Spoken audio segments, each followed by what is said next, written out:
Don't raise your voice. Try to improve your argument.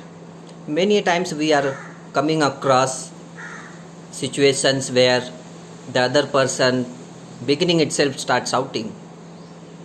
And what would happen if we also raise our voice?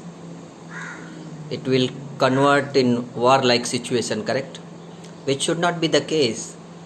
Being a educated person, being a mature person, if other person already started, we should have little bit patience. We should listen first and agree also at some extent what he or she is saying.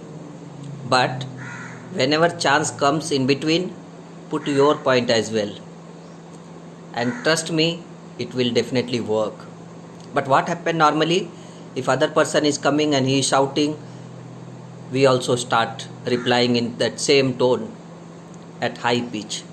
Then no one is ready to lose the game. Everyone wants to win. Then this argument becomes like out of control situations. So we should know where to draw the line. Many times even I am seeing in corporate, even in my office also, if any call happened with client escalated something, our boss also coming from meeting room and they will take meeting for us and they will start shouting. So in that situation, even I am also just listening them, and when they are coming a little bit down, we are putting our points, because we know that what client told, it doesn't mean client is always right.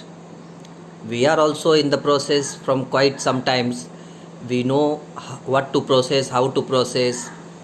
We are referring our SOPs, but boss is not that much familiar that ground reality. So it's our responsibility to make them understand, and then situation will be under control. So whenever you are facing those situations, try to handle it in a very wise manner.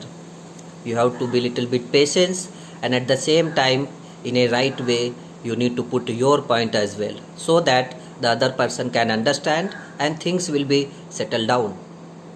So this is what my thought on this topic, friends. Thank you so much for watching, and please work on that. It will definitely work. Thank you so much.